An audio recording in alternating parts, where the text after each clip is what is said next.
Hello friends, आज की class में हम लोग इंग्लिश में एक इम्पॉर्टेंट टॉपिक डिस्कस करेंगे जो कि चल रहा था। टेंस हम लोग सीख रहे थे, उसमें प्रेजेंट टेंस मैंने सारा कवर करा दिया था और आज हम लोग पढ़ेंगे पास्ट टेंस।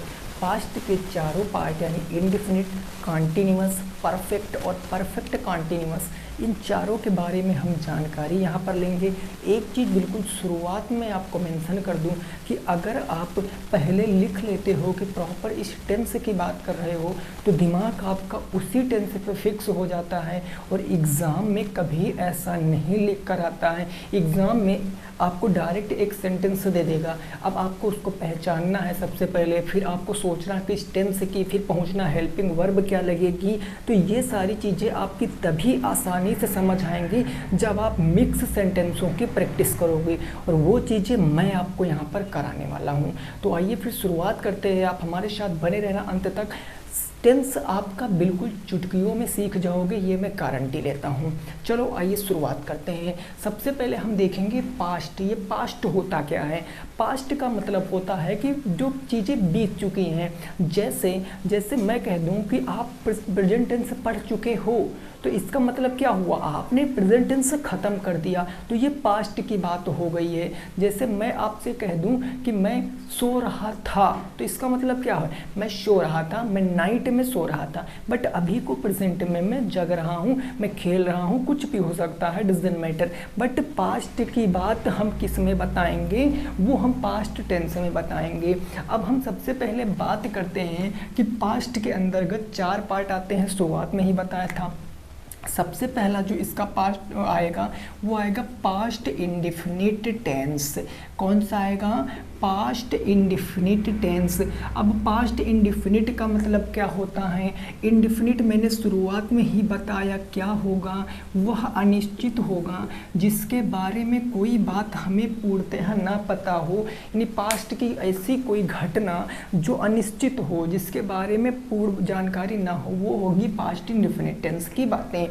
अगर हिंदी में हम इसकी पहचान कर लें कि हिंदी में सर इसकी क्या पहचान होती है, तो आप सभी लोग अच्छे से वाकिफ हो कि वाक्य के अंत में क्या आएगा, था आएगा, थी आएगा, थे आएगा और इसके सिवा आपको या मिलेगा, ये मिलेगा, है ना, ए मिलेंगे। ये सब चीज़ें आपको देखने को मिलते हैं। जैसे मैं आया, वह गया, मैं सोया, तुम खाए, मैं चला गया था। तो ये सारी बातें किस में हम लोग सीखेंगे? पास्ट इंडेफिनिट टेंस में सीखेंगे। बेसिकली पास्ट की कोई घटना पता चलेगी हमको जो अनिश्चित होगी, ठीक है ना। अब हम हेल्पिंग वर्ब की बात करेंगे कि सर इसकी हेल्पिंग वर्ब क्या होती है। तो आप इस वहाँ पर एक पॉइंट नोट करना हमारे साथ। एक पॉइंट क्या नोट करोगे कि हेल्पिंग वर्ब तो इसकी डिड होती है। हेल्पिंग वर्ब क्या होती है? इसकी डिड होती है। लेकिन जो पास्ट इंडेफिनिट टेंस का जो अफर्मेटिव सेंटेंस होता है, यहीं पर आप स्टार बना के एक सेंटेंस लिख लो कि जो पास्ट इंडेफिनिट टेंस का जो अफर्मेटिव सेंटेंस होता ना, अफर्मेटिव इन द सेंस जो आपकी सकारात्मक बात करेगा, जिसमें कोई नकारात्मक वाक्य नो, नॉट, नेवर, ये सारी चीज़ें नहीं आएंगी, वो अफर्मेटिव सेंटेंस होगा। और उसमें हम लोग इस डिड का प्रयोग नहीं करते हैं, इसके स्थान पर किसका प्रयोग कर लेते हैं? तो वर्ब की सेकंड फॉर्म का प्रयोग करते हैं। और ये उतनी ही ज़रूरी बात है आपके लिए जितना ज़रूरी आपको पेपर देना है कि पास्ट इंडेफिनिट टेंस के अफर्मेटिव सेंटेंस में डिड का प्रयोग नहीं करते हैं, वहाँ हम वर्ब की सेकंड फॉर्म का प्रयोग करते हैं। वो लोग क्लियर हो गई बात। अब हम जरा आपसे इतनी बात पूछना चाह रहे हैं कि मेरे मित्र जरा आप हमें ये बताओ कि मेन वर्ब कौन सी लगाओगे। हमने आपको पहली क्लास में क्या बताया था, अगर इंडेफिनिट है, किसी का भी इंडेफिनिट हो, पास्ट का हो, प्रेजेंट का हो, फ्यूचर का हो, उसके ऊपर कोई प्रभाव नहीं पड़ेगा। प्रेजेंट इंडेफिनिट टेंस पे जनरली हम लोग क्या कंसीडर करते हैं? वर्ब की फर्स्ट फॉर्म, हमेशा वर्ब की फर्स्ट फॉर्म लगाएंगे। अब 2 इसमें अपवाद हैं, कौन कौन से? प्रेजेंट इंडेफिनिट टेंस के अफर्मेटिव सेंटेंस में वर्ब कि फर्स्ट फॉर्म के साथ हम क्या वर्ब की फर्स्ट फॉर्म लगाते थे, लेकिन इसके साथ क्या लगाते थे, एस या E S, third person singular के साथ, आपको याद है ना। वैसे ही अफर्मेटिव में वर्ब की फर्स्ट फॉर्म हम लगाएंगे, लेकिन डिड का प्रयोग नहीं करेंगे, वर्ब की फर्स्ट फॉर्म के लिए सेकंड फॉर्म का प्रयोग करेंगे, क्योंकि डिड जो एक्चुअल है वो डू डज का सेकंड फॉर्म ही है। ये जो डिड है ना, डू डज आपने पढ़ा है प्रेजेंट इंडेफिनिट टेंस में, उसका सेकंड फॉर्म क्या बन जाता है, डिड बन जाता है, मेन वर्ब के साथ वर्ब की फर्स्ट फॉर्म। अब और इसके हम क्या देखेंगे, स्ट्रक्चर देखेंगे, रूल क्या होता है। अगर हम सबसे पहले अफर्मेटिव सेंटेंस की बात करें तो अफर्मेटिव सेंटेंस का रूल सेम है, एक सेंटेंस के रूल पढ़ लो, सारे सेंटेंस के रूल अलग अलग नहीं हैं। जैसे मैंने कहा कि सबसे पहले सर सब्जेक्ट आ जाएगा, सब्जेक्ट के बाद हेल्पिंग वर्ब आती है, हेल्पिंग वर्ब डिड यहाँ पर नहीं आएगी तो क्या आएगी, वर्ब की सेकंड फॉर्म आ जाएगी। वर्ब की सेकंड फॉर्म के बाद आपका ऑब्जेक्ट यानी अदर वर्ड कोई भी हो सकता है, तो this is your affirmative sentence rule. ये अफर्मेटिव सेंटेंस का क्या हो गया, रूल हो गया। अब मैं बात करता हूँ सर नेगेटिव सेंटेंस का रूल क्या होगा। देखो सब्जेक्ट तो इसमें भी सबसे पहले आएगा सब्जेक्ट, लेकिन अब वर्ब की सेकंड फॉर्म से पहले हमको क्या लगाना पड़ेगा, हमको डिड लगाना पड़ेगा, क्योंकि डिड तो केवल अफर्मेटिव में नहीं लगेगा ना, बाकी तो सब में लगेगा। तो सब्जेक्ट के बाद डिड आ गया और डिड के बाद क्या आएगा, नॉट आएगा। नॉट क्यों आएगा, क्योंकि नेगेटिव है, तो subject plus did plus not. अब कौन सी फॉर्म, हमेशा मेन वर्ब की कौन सी फॉर्म लगाओगे, फर्स्ट फॉर्म, ये हो गया फर्स्ट फॉर्म, और लास्ट में क्या आ जाएगा सर, ऑब्जेक्ट आ जाएगा। ये हो गया निगेटिव सेंटेंस का आपका रूल। अगर मैं बात कर दूं सर इंट्रोगेटिव सेंटेंस क्या होगा, तो आपको पता है इंट्रोगेटिव सेंटेंस दो प्रकार के होते हैं, तो हम एक ही रूल में सीखेंगे। इंट्रोगेटिव में अगर सबसे पहले आपका WH फैमिली का कोई वर्ड है तो उसको लिखेंगे, ऐसे कब, क्यों, कैसे, ये सब जो वर्ड होते हैं उनको हम सबसे पहले लिखते हैं। देन उसके बाद हम डिड का प्रयोग करेंगे, और डिड के बाद हम क्या लिखेंगे, सब्जेक्ट लिखेंगे। ये हमने सब्जेक्ट लिख दिया, और सब्जेक्ट के बाद अगर नॉट है तो नॉट लिखेंगे, अदरवाइज नॉट हमारा ऑप्शनल है, मतलब नॉट हमारा मैंडेटरी नहीं है। अगर सेंटेंस में नॉट है तो नॉट लिखेंगे, अदरवाइज सब्जेक्ट के बाद सीधे वर्ब की फर्स्ट फॉर्म, और फिर लास्ट में ऑब्जेक्ट, और इसके लास्ट में क्वेश्चन मार्क, क्योंकि इंट्रोगेटिव है, प्रश्नवाचक है, तो इसीलिए क्या आ जाएगा, क्वेश्चन मार्क आ जाएगा। क्या इतनी बात आपकी समझ में आ गई है। ये हो गया प्रेजेंट इंडेफिनिट टेंस, इतनी बात आप समझ गए हो ना। आइए जरा इसके एग्जाम्पल देख लेते हैं कि इसके एग्जाम्पल नंबर 1, जैसे मैंने पहला एग्जाम्पल कहा, मैं आपको एग्जाम्पल आपके बुक के कराया देता हूँ, ताकि आपका ना ये ना कहो सर बुक के नहीं कराते। जैसे मैंने पहले कराया, मोहन कल आगरा गया। अब ये बात मैंने आपको बताई कि इसको जरा हमें बताओ, हमने कहा मोहन कल आगरा गया। अब ये सेंटेंस मैंने आपके सामने रख दिया। अब जरा आप यहाँ पर एक बात देखो, अगर आप सेंटेंस को पढ़ोगे तो पढ़ने पर भी प्रतीत हो रहा है हाँ कि यह भैया पास्ट की बात है।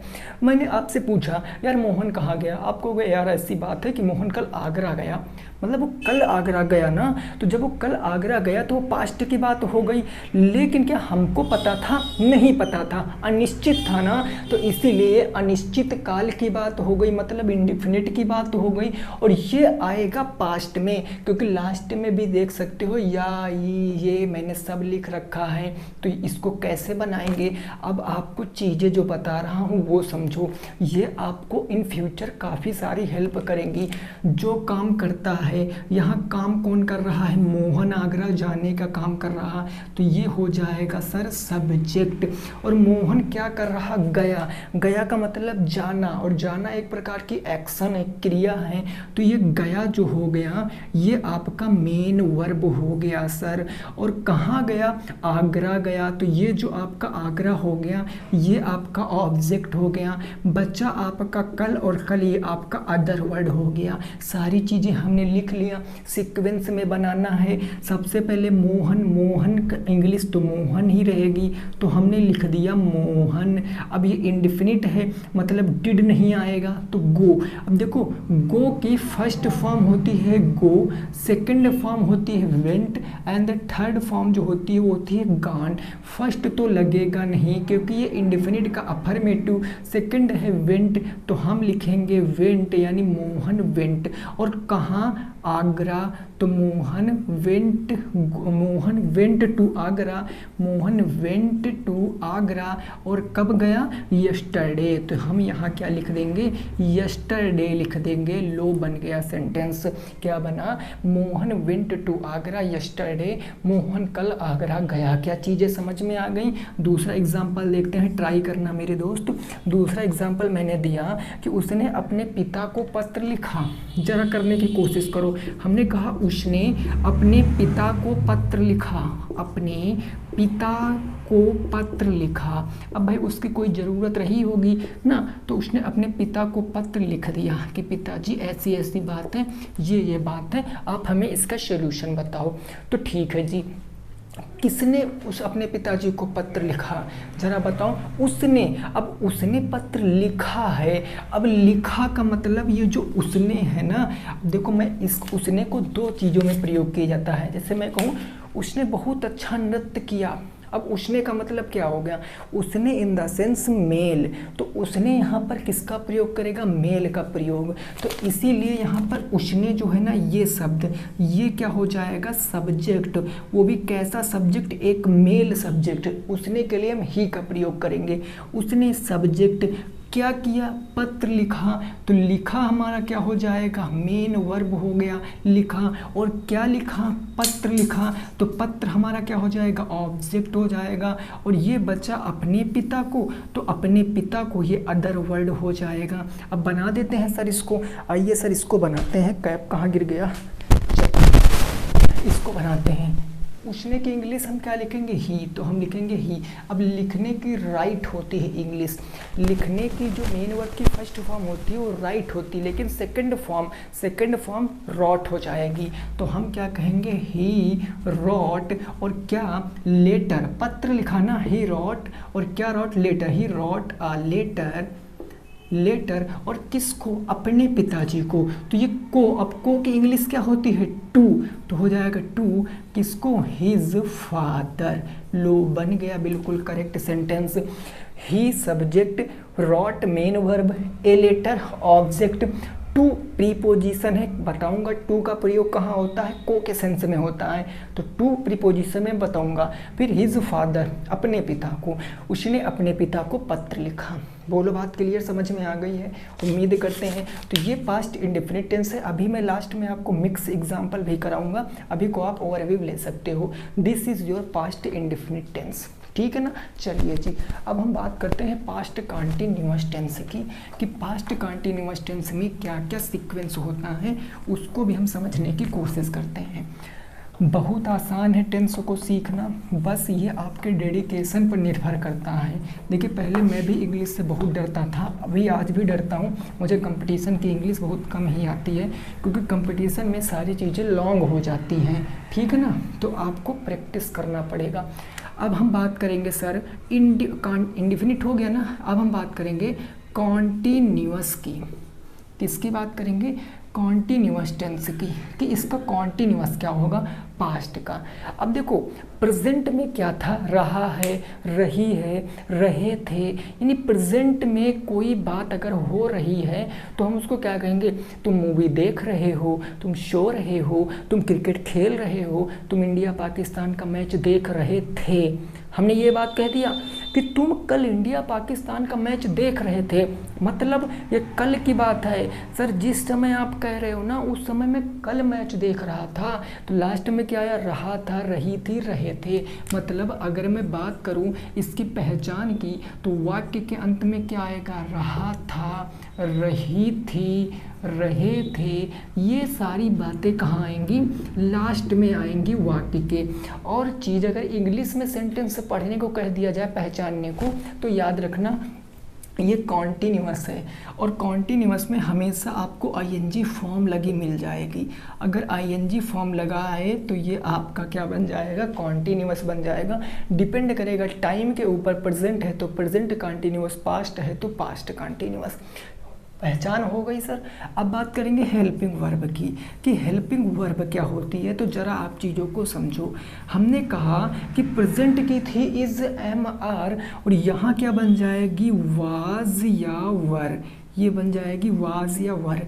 सिंगुलर के साथ वाज का प्रयोग, प्लूरल के साथ वर का प्रयोग, ये आपको याद रखना है। उसके बाद अगर मैं मेन वर्ब की बात करता हूँ कि मेन वर्ब कौन सी आएगी आपको, तो याद रखना है हमेशा अगर कॉन्टीन्यूअस है तो वर्ब की फर्स्ट फॉर्म के साथ आप आईएनजी चिपका दो बस। मेन वर्ब की फर्स्ट फॉर्म के साथ आईएनजी आ जाएगी और ये आपको याद रखना है, ठीक है ना। ये आपको क्या याद रखना है कि वर्ब की फर्स्ट फॉर्म के साथ आईएनजी आ जाएगी। बोलो बात क्लियर हो गई इतनी, ठीक है जी। अब आगे मेन वर्ब हो गया, अब कुछ हमें करने की ज़रूरत नहीं है, सीधा हम रूल लिखते हैं। इसमें कोई स्पेसिफिक रूल नहीं है, केवल इतना याद रखो, सबसे पहले आ जाएगा आपका सब्जेक्ट, सब्जेक्ट के बाद हेल्पिंग वर्ब, और हेल्पिंग वर्ब में अकॉर्डिंग टू सब्जेक्ट, अगर सब्जेक्ट सिंगुलर है तो वाज लगाएंगे, सब्जेक्ट प्लूरल है तो वर लगाएंगे, यानी एक वचन है तो वाज, बहुवचन है तो were. Subject helping verb, helping verb के बाद वर्ब की कौन सी फॉर्म आएगी, आईएनजी फॉर्म, और लास्ट में आ जाएगा ऑब्जेक्ट, ये बन गया पास्ट कॉन्टीन्यूअस, ठीक है ना। अगली मैं बात करता हूँ अफर्मेटिव के बाद क्या आएगा, निगेटिव आएगा। निगेटिव में क्या आएगा सर, सब्जेक्ट तो रहेगा ही रहेगा, हेल्पिंग वर्ब भी रहेगी, ये भी हो गई, लेकिन निगेटिव में हेल्पिंग वर्ब के जस्ट बाद क्या आ जाता है, नॉट आ जाता है, और इसके बाद फिर जो चीज़ें आपने अफर्मेटिव में लिखी हैं वही लिख दो, वर्ब पे फर्स्ट फॉर्म और लास्ट में क्या आ जाएगा, ऑब्जेक्ट आ जाएगा। ये हो गया आपका किसका, निगेटिव का। निगेटिव के बाद बात कर लें हम तो ये होता है इंट्रोगेटिव। इंट्रोगेटिव मतलब प्रश्न पूछना है, और जब प्रश्न पूछेंगे तो WH फैमिली से शुरुआत करेंगे। WH फैमिली के बाद हमारा हेल्पिंग वर्ब आ जाएगा, हेल्पिंग वर्ब के बाद हमारा सब्जेक्ट आ जाएगा, और सब्जेक्ट के बाद अगर नॉट है तब तो लगाएंगे, अदरवाइज नॉट नहीं लगाएंगे। अब इसीलिए मैं इसको लिख कर डिब्बे में पैक कर दे रहा हूँ, अगर ज़रूरत है तो निकाल कर लगा दो, नहीं है तो इसको पैक रहने दो चुपचाप, ठीक है ना, इससे छेड़खानी नहीं करना है।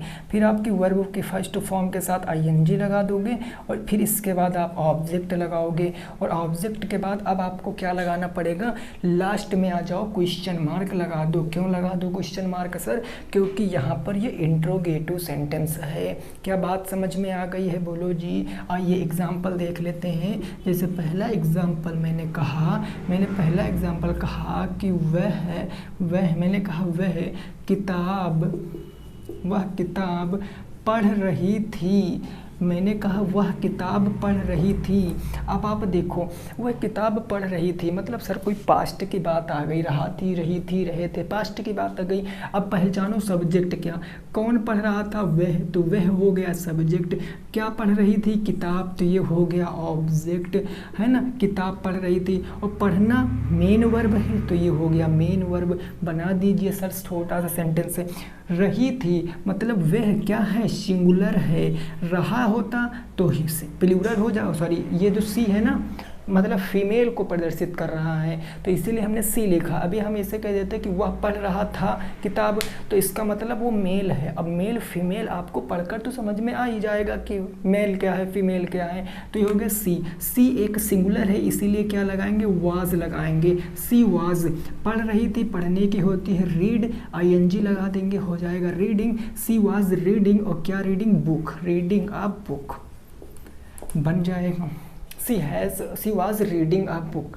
बात बिल्कुल क्लियर हो गई, कोई परेशानी किसी भी साथी को नहीं है। चलिए अगला देख लेते हैं। अगला मैंने कहा वे गाना नहीं गा रहे थे। हमने कहा वे गाना नहीं गा रहे थे, इसका मतलब क्या हो गया, वे गाना नहीं गा रहे थे। कौन नहीं गा रहा था, वे, तो वे हमारा हो गया सब्जेक्ट। क्या नहीं कर रहे थे, गाना नहीं गा रहे थे, तो ये क्या हो गया, ऑब्जेक्ट हो गया, ठीक है ना। और क्या, गा। अब ये गा का मतलब होता है जो क्या किया जाता है, जो सारे गामा वामा होता है ना, उसमें जो गाना गाया जाता है उस गा का मतलब है, और ये गाना का मतलब कोई स्क्रिप्ट आपकी गाना, तो ये गाना वो गाना हो गया, और ये आपका मेन वर्ब हो गया।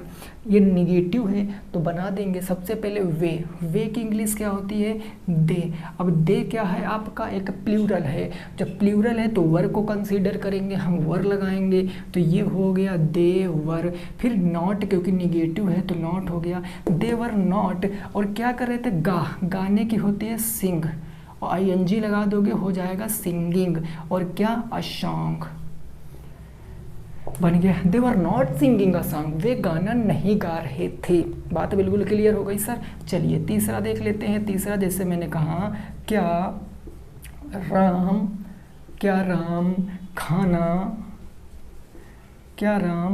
खाना बना रहा था, ऐसे मैंने कहा दिया, क्या राम खाना बना रहा था। अब इस बात को बताओ क्या हो जाएगा, क्या राम खाना बना रहा था। तो राम एक बहुत बड़ा पद है, हमारे पुरुषोत्तम श्री राम वाले राम नहीं है। राम कोई पर्सन है, कोई व्यक्ति है जो हम लोगों को जैसे बाहर रह रहा है, एग्ज़ाम की तैयारी कर रहा, तो वो राम है ना। अब ये क्या बनाएंगे, अब क्या, अब इस जवाब, इसका आप क्या जवाब किस में दे सकते हो। हाँ मैं अब जैसे हम आए एक दिन आप यहाँ, आपके यहाँ रूम पर, और हमने आपसे पूछा हाँ बताओ हो जरा, क्या राम खाना बना रहा था, तो आप कहोगे यस या फिर नो। बना रहा तब यस, अदरवाइज नो। तो ये कैसा बन गया, यस और नो टाइप का बन गया। मतलब कि हेल्पिंग वर्ब की कोई ज़रूरत नहीं है, केवल इतने से सेंटेंस बनाएंगे। तो सबसे पहले हेल्पिंग वर्ब डिपेंड करेगा हमेशा सब्जेक्ट के ऊपर। तो ये राम सब्जेक्ट हो गया। क्या बनाना मतलब कुक करना ना, तो ये हो जाएगा। और खाना बनाना ये ऑब्जेक्ट हो जाएगा। अब राम सिंगुलर नहीं, सिंगुलर है ना, तो राम सिंगुलर के हिसाब से वाज आ जाएगा सबसे पहले, तो हम लिखेंगे वाज, और राम हो गया तो राम वाज राम। बनाने की होती कुक, तो हमने कह दिया कुकिंग। अब स्पेलिंग भैया कुक की देख लेना, राम वाज राम कुकिंग, और क्या फूड, तो कुकिंग द फूड। लास्ट में क्वेश्चन मार्क यहाँ भी और यहाँ भी। तो ये आपका क्या बन गया, कॉन्टिन्यूअस टेंस हो गया, किसका, पास्ट का। मैं एक एक एग्जांपल लेके इसीलिए समझा रहा हूँ ताकि जो मैं रूल लिख रहा हूँ ये रूल आपके दिमाग में बिल्कुल सेट हो सके। फिर मैं आपको कराऊँगा इसके ऊपर बहुत सारे एग्जाम्पल कराऊँगा, आपको विधिवत अच्छे तरीके से समझ में आ जाएगा। क्या ये बात आपकी समझ में आ गई है, आ गई ना सर समझ में। आओ अब हम देखते हैं पास्ट परफेक्ट टेंस। देखो पास्ट परफेक्ट टेंस थोड़ा सा डिफ़िकल्ट बन जाएगा, क्योंकि इसमें आफ्टर और बिफोर भी आ जाता है, तो वो चीज़ें हम सीखेंगे। लेकिन पहले हम सीखेंगे उसकी पूरी बेसिक बातों को, क्योंकि आफ्टर बिफोर में थोड़ा सा अंतर होता है जब सेंटेंस में परिवर्तन होता है, और वो चीज़ें हम आपको कल की क्लास में बताएंगे। आज की क्लास में आपको नॉर्मल पास्ट परफेक्ट टेंस के बात कराऊंगा। देखो अब हमारा क्या हो गया, पास्ट कंटिन्यूअस हो गया, अब होगा past perfect tense. Past perfect tense, इसकी अगर मैं आपसे पहचान पूछूं कि सर पहचान क्या होगी, तो हिंदी में पहचान क्या हो, प्रेजेंट परफेक्ट में पहचान क्या थी, उसमें थी चुका है, चुकी है, चुके हैं, यही थी ना। प्रेजेंट की बात कर रहे हैं, चुका है, चुकी है, चुके हैं। जो हैं उसको परिवर्तित करो था में, क्योंकि ये पास्ट की बात हो गई, तो ये हमारा हो जाएगा चुका था, ये हो गया चुका था, ये हो गया चुकी थी, चुके थे। ये जो ऐसे वाले बात आएंगे ना, ये सारे इसी टेंस में आ जाएंगे। मैं खा चुका था, तुम सो चुके थे, वह जा चुकी थी, ये सारी बातें आ जाएंगी किसमें, पास्ट परफेक्ट टेंस के अंदर। ठीक सर ना। आओ अब इसमें हम बनाते हैं, जैसे मैं कहता हूँ इसकी हेल्पिंग वर्ब पहले हमें बताओ, हेल्पिंग वर्ब क्या होगी। तो प्रेजेंट की हेल्पिंग वर्ब क्या होती है बताओ, प्रेजेंट परफेक्ट की हैज़ और हैव होती है, वो परिवर्तित हो जाती है हैड में। यहाँ पर लगेगी बेसिकली हैड। अब यहाँ पर एक ही लगा, सिंगुलर प्लूरल का कोई झमेला नहीं, हैड ठोको सबके साथ, तो हेल्पिंग वर्ब हो गई हैड। हेल्पिंग वर्ब के बाद आपको मेन वर्ब देखना है। अब मैंने आपको बता रखा है क्या कि परफेक्ट है अगर किसी भी का परफेक्ट हो, पास्ट का हो, प्रेजेंट का हो, फ्यूचर का हो, अगर वो परफेक्ट है तो मेन वर्ब की कौन सी फॉर्म लगाएंगे सर? थर्ड फॉर्म लगा देंगे। तो मेन वर्ब की थर्ड फॉर्म लगा दिया हमने। अब हम देखेंगे इसके रूल को। तो सबसे पहले हम बात करते हैं अफर्मेटिव रूल। अफर्मेटिव रूल आप देखो, एक चीज़ आप ऑब्जर्व कर पा रहे होगे कि रूल में केवल आपका क्या चेंज होता है? हेल्पिंग वर्ब चेंज होती है और मेन वर्ब चेंज होती है। मेन वर्ब भी नहीं चेंज होती है, ऐसे समझ लीजिए। हेल्पिंग वर्ब केवल चेंज होती है आपकी बस। देखो अफर्मेटिव में सबसे पहले क्या आएगा? सब्जेक्ट। सब्जेक्ट के बाद हेल्पिंग वर्ब क्या आ जाएगा? हैड। तो ये हो गया हैड। इसके बाद वर्ब की थर्ड फॉर्म और लास्ट में आ जाएगा ऑब्जेक्ट। यही तो होता है अफर्मेटिव का रूल। अगर मैं निगेटिव का रूल देखूं तो निगेटिव में सबसे पहले भैया सब्जेक्ट आ जाएगा और सब्जेक्ट के बाद आपका हैड आ जाएगा। हेल्पिंग वर्ब के जस्ट बाद अपने को क्या लगाना? Not, because this is a negative sentence, है ना। हैड के बाद नॉट के बाद वर्ब की थर्ड फॉर्म, देन लास्ट में क्या आएगा? ऑब्जेक्ट आ गया, बन गया निगेटिव। लास्ट देखते हैं इसका जो होता है वो होता है इंट्रोगेटिव। इंट्रोगेटिव शुरुआत WH फैमिली से अपन करेंगे ना, तो ये हो गया WH फैमिली। अगर WH फैमिली नहीं है तो क्या लिखेंगे सर? तो हम WH फैमिली के बाद हैड लगाएंगे। हैड के बाद क्या लिखेंगे? सब्जेक्ट लिखेंगे। सब्जेक्ट के बाद नॉट है तब नॉट लिखेंगे, नहीं तो नहीं लिखेंगे। नॉट के बाद वर्ब की थर्ड फॉर्म, देन उसके बाद ऑब्जेक्ट और लास्ट में चिपकाना है प्रश्नवाचक चिन्ह, क्योंकि ये है इंट्रोगेटिव सेंटेंस। चीज़ें क्लियर हो गई हैं। और ज़रा एग्जाम्पल देख लेते हैं कि क्या एग्जाम्पल इसके बन सकते हैं। जैसे पहला एग्जाम्पल मैंने दिया कि क्या तुम खाना खा चुके थे? हमने कहा ज़रा बताओ क्या तुम खाना खा चुके थे?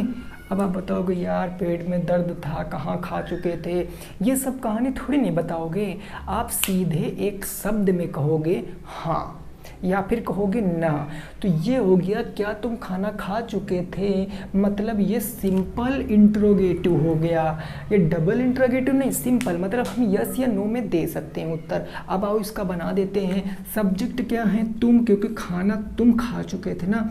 क्या खा चुके थे? खाना। ये ऑब्जेक्ट हो गया, ये सब्जेक्ट हो गया, इस खाने में मेन वर्ब हो गया। बाकी हम बना देंगे। हमने लिखा तुम देखा, तुम। अब देखो यहाँ पर हेल्पिंग वर्ब तो केवल एक ही है, तो पहले से हैड चिपका दो भैया, तो ये बन जाएगा हैड।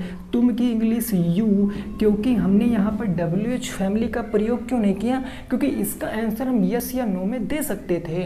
तो हमने लिखा हैड के बाद यू, हैड यू। और क्या खाने की होती है ईट, लगा दिया third form eaten. Had eaten, और क्या ईटन? फूड। तो हैड ईटन द फूड या आ फूड ज़्यादा सही ना।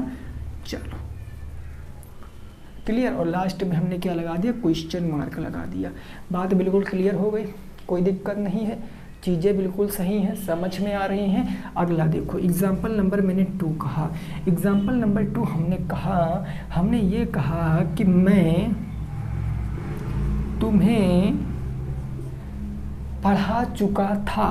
मैं तुम्हें पढ़ा चुका था, मैंने ये बात कह दी यार, मैं तुम्हें पढ़ा चुका था, मतलब मैं किसको पढ़ा चुका था? तुम्हें। तो ये जो तुम्हें देख रहे हो ना, ये तुम्हें हो जाएगा ऑब्जेक्ट, और ये जो मैं देख रहे हो सर, ये मैं हो जाएगा सब्जेक्ट, क्योंकि भैया पढ़ाने का काम मैं कर रहा हूँ। किसको? तुम्हें। तो तुम ऑब्जेक्ट हो, और ये मेन वर्ब हो गया। बना दीजिए सर। सबसे पहले सब्जेक्ट आएगा, सब्जेक्ट है मैं, आई, हैड लगा दिया, आई हैड। पढ़ाने की होती टीच, तो ये हो गया TEACH, ये लगा दी टीच।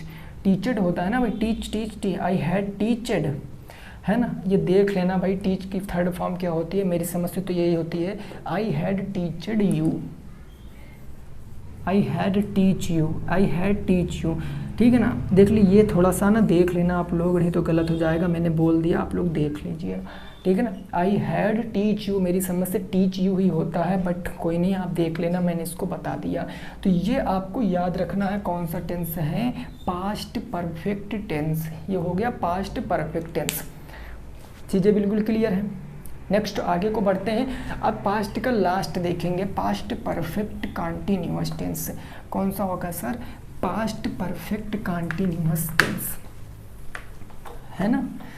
चलिए देखिए, मैं आपका टाइम वेस्ट बिल्कुल भी नहीं करना चाहता हूँ, इसीलिए मैं आपको कम समय में ज़्यादा ज्ञान देने की कोशिश करता हूँ, क्योंकि हमें पता है कि आपका समय कितना कीमती है। अभी कल को आपका पेपर अच्छा नहीं होगा तो आप यही आकर कहोगे कि सर इतना पढ़ा फिर भी पेपर अच्छा नहीं हुआ।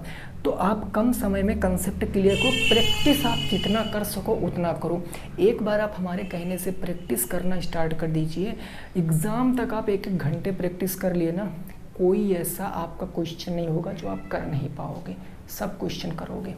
चलिए लास्ट जो इसका चौथा टाइप बनता है वो बनता है perfect continuous, perfect continuous tense, है ना। अब परफेक्ट कॉन्टिन्यूअस का मतलब क्या होगा, इसकी तो पहचान आपको अच्छे से पता होगी, क्या कि एक तो पास्ट में कोई काम चल भी रहा होगा, लेकिन यहाँ पर आपको टाइम दिया होगा, टाइम के साथ वही पहचान रहा था, रही थी और रहे थे।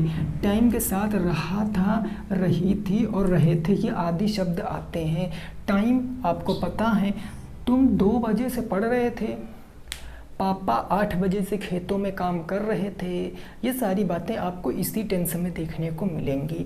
बेसिकली जो इसकी हेल्पिंग वर्ब होती है, हेल्पिंग वर्ब क्या होती है आपको पता होना चाहिए। हेल्पिंग वर्ब जो हैड होती है ना, ये जो हैड होती हैं इसके साथ अपन को क्या लगाना पड़ता है, बीन लगाना पड़ता है। याद रखना एक रहस्य की बात है कि जो भी आपकी परफेक्ट में होगी, जो परफेक्ट में हेल्पिंग वर्ब होगी ना, वो जब आपकी पास्ट परफेक्ट कॉन्टिन्यूअस बन गई, पास्ट परफेक्ट की हेड थी वो पास्ट परफेक्ट कॉन्टिन्यूअस बच गई, मतलब बीन लगा दिया। जैसे प्रेजेंट में परफेक्ट में हैज़ हैव था, जैसे परफेक्ट कॉन्टिन्यूअस में पहुंचे हैज़ बीन हैव बीन, मतलब जो परफेक्ट की होगी अगर परफेक्ट कॉन्टिन्यूअस बनाना है तो बीन ऐड करना है, बस। ठीक बात। चलिए जी, अब क्या करेंगे, वर्ब कौन सी लगाएंगे, मेन वर्ब। तो मैं बात करता हूँ मेन वर्ब की, तो अपना वही पहली क्लास याद करो। कॉन्टिन्यूअस शब्द आ गया, मतलब वर्ब की फर्स्ट फॉर्म के साथ आईएनजी का प्रयोग करेंगे, है ना। और यहाँ जो टाइम आता है, इस टाइम को हम 2 तरीक़ों से प्रदर्शित करते हैं। इसके लिए हम सेंस का प्रयोग करते हैं, फॉर का प्रयोग करते हैं। सेंस जो समय दिन में एक बार, वीक में एक बार, सप्ताह में एक बार, मतलब कि महीने जो होते हैं उन सारी बातों में हम क्या लगाते हैं, सेंस। फॉर का प्रयोग जो टाइमिंग पक्की नहीं होती, जिसके विषय में जानकारी नहीं होती है। आइए अब इसका अफर्मेटिव का हम सबसे पहले रूल देख लेते हैं। अफर्मेटिव का रूल, सबसे पहले क्या लिखेंगे सर, सब्जेक्ट। सब्जेक्ट के बाद हेल्पिंग वर्ब क्या आएगी, हैड बीन आ जाएगी। देन उसके बाद वर्ब की फर्स्ट फॉर्म आईएनजी, और उसके बाद आ जाएगा ऑब्जेक्ट। ऑब्जेक्ट के बाद अगर सेंस है तो सेंस, अदरवाइज क्या लगाएंगे, फॉर, और लास्ट में क्या आ जाएगा, टाइम आ जाएगा। ठीक ना। चलो निगेटिव की बात कर लेते हैं। अब हम एक बहुत गंदा काम करने जा रहे हैं, हम जो इन दोनों में प्यार मोहब्बत था इसको जुदा कर देंगे, हैड बीन को। कैसे, तो जादू देखो हमारा, सब्जेक्ट प्लस जो हैड और बीन था, हमने कहा अपने नॉट को भेज दो, ये लड़ाई लगवाने में बहुत आगे है, ये बहुत चुगलखोरी करता है। नॉट को भेज दिया तो ये हो गया हैड नॉट बीन, और फिर वर्ब की फर्स्ट फॉर्म विद आईएनजी, और फिर आ गया ऑब्जेक्ट। उसके बाद अगर सेंस है तो सेंस लगाओ, अदरवाइज फॉर लगाओ, और लास्ट में क्या लगा दो, टाइम लगा दो। बन गया सर, कोई परेशानी नहीं हुई है। इंट्रोगेटिव की बात कर लें तो इंट्रोगेटिव में WH फैमिली से अपन शुरू करेंगे। WH फैमिली के बाद हम क्या लगाएंगे, WH फैमिली के बाद हेल्पिंग वर्ब लगाएंगे, हैड। अब हैड बीन को कौन जुदा करेगा, subject. Subject plus be, not है तो नॉट लगा देंगे, फिर वर्ब की फर्स्ट फॉर्म के साथ आईएनजी, देन उसके बाद ऑब्जेक्ट, फिर अगर सेंस फॉर लगाएंगे और उसके बाद लास्ट में टाइम लगा देंगे, फिर क्वेश्चन मार्क बन जाएगा हमारा। बस ये 3 आपको रूल याद रखने हैं। आओ एग्जाम्पल देखते हैं। एग्जाम्पल नंबर 1, एग्जाम्पल नंबर 1 हमने कहा, एग्जाम्पल नंबर 1 हमने कहा कि तुम 2 घंटे से फिल्म देख रहे हो, 2 घंटे से फिल्म देख रहे थे, तुम 2 घंटे से फिल्म देख रहे थे। अब पता है ये सेंटेंस हमने कब बोला? हमने बोला हमारे कोई दोस्त हमारे साथ पढ़ने गए, मान लिया पढ़ने गए, कोचिंग में बैठे थे, अब उन्होंने अपना होमवर्क नहीं पूरा किया। अब हम बड़े खुश किया, मास्टर साहब पूछेंगे ना तो बता देंगे। मास्टर ने पूछा तुमने अपना होमवर्क नहीं किया। हमने कहा होमवर्क कहाँ से कर लेंगे जी, ये तो 2 घंटे से मूवी देख रहे थे। मतलब कि ये पास्ट की बात हो गई। क्या कर रहे थे? 2 घंटे से मूवी देख रहे थे। बस पास्ट परफेक्ट कंटिन्यूअस बन गया। सब्जेक्ट क्या है सर? तुम सब्जेक्ट हो गया। अब ये 2 घंटे से कर क्या रहे थे? ये तो आपका टाइम हो गया, दिस इज़ योर टाइम। और ये फिल्म देख रहे थे तो ये हो गया ऑब्जेक्ट। देख रहे थे ये हो गया मेन वर्ब, हो गया ना। चलो बना दीजिए। सब्जेक्ट हो गया यू, तो हमने कहा यू, फिर क्या आएगा? हैड आएगा, बीन आ जाएगा। यू हैड बीन, देखना मतलब वॉच करना, watching. You had been watching movie, object movie है ना, वॉचिंग मूवी। कब से? 2 घंटे से। क्या 2 घंटे पता है? आज के हैं, कल के हैं, परसों के हैं, कब के नहीं पता। मतलब सेंस तो आएगा नहीं तो क्या आएगा? For 2 hour. You had been watching movie for 2 hour. बन गया। अगला करके बता दीजिए। अगला मैंने ये कहा, हमने कहा तनु, ये हमने कह दिया तनु, है ना। 1992 से दिल्ली में रह रही थी। हमने ये कहा कि तनु नाम की एक लड़की है जो 1992 से दिल्ली में रह रही थी। अब तनु एक स्टूडेंट भी है जो डीएलएड में पढ़ती है ना, और तनु एक हमारे घर पर भी है, रियल बता रहे हैं तो वही तनु हो सकती हैं। तो तनु 1992 से दिल्ली में रह रही थी। चलो अब मैं बात करता हूँ, सब्जेक्ट कौन है? तनु। तो हमने कह दिया सर ये हो गया तनु। हेल्पिंग वर्ब हैड, लेकिन हाँ ठीक है चलो हैड लगा दिया क्योंकि निगेटिव तो है नहीं। तो हमने कहा तनु हैड बीन, रहने की क्या होती? लिव, तो ये हो जाएगा लिव, ING, लिविंग हो जाएगा, लिविंग हो जाएगा। तनु हैड बीन लिविंग, और कहाँ? दिल्ली। तो कहाँ पर? इन दिल्ली, तो इन दिल्ली। और कब से? 1992। क्या 1992 20वीं शताब्दी में, 19वीं शताब्दी में दोबारा आया होगा? नहीं। तो सेंस लगाओ यहाँ पर, हमने लगा दिया सेंस। और कब? 1992। हमने कहा Tanu had been living in Delhi since 1992। Tanu Delhi में 1992 से रह रही थी। ठीक है ना। तो दोस्तों आज की क्लास में हमने पास्ट इंडेफिनिट टेंस का ओवरव्यू ले लिया। ओवरव्यू का मतलब क्या होता है कि हमने इसको ना एक नज़र में देख लिया, ऐसी वाली नज़र में जो देख लिया हमने इसको, है ना, इसको हमने इस नज़र से क्या किया? देख लिया। अब हम इसके करेंगे एग्जाम्पल, लेकिन अभी को हम एग्जाम्पल नहीं करेंगे। क्यों? अभी तो आप इसको अच्छे से याद करो। अभी हम कल की क्लास में फ्यूचर टेंस पढ़ेंगे। जब हमारा प्रेजेंट टेंस, पास्ट टेंस और फ्यूचर टेंस तीनों खत्म, एक सेशन हम उसके बाद लेकर आएंगे जिसमें हम आपसे ये नहीं बताएंगे कि किस टेंस का है। नहीं, आप रेडी रहना। मैं डायरेक्ट सेंटेंस लिखूंगा, इंग्लिश आपको बना के दिखाना है, क्योंकि मैं जो गलतियां कर चुका हूं वो गलतियां मैं आपको करने थोड़ी नहीं दूंगा कि मैं हेडिंग लगा के आपको। देखिए इंग्लिश में होता क्या, लोग आपको सजेस्ट क्यों करते हैं? आप अगर कोई कंपटीशन का एग्ज़ाम दोगे तो लोग आपको यही सजेस्ट करेंगे कि पहले आप सेक्शनल चीज़ें पढ़ो, मतलब सेक्शन वाइज चीज़ें पढ़ो, देन उसके बाद आप मॉक लगाओ। और मॉक हमेशा आपको क्या करना पड़ेगा? मिक्स क्वेश्चनों का करना पड़ेगा, होता है। फिर आपके अंदर से डर नाम की कोई चीज़ नहीं बचती है, आप सारे सेंटेंस बनाने के लिए तैयार रहते हो। ठीक है ना। 6 बजे तैयार रहना। वर्ग समीकरण की धांसू क्लास में लेकर आऊँगा 6 बजे आपकी।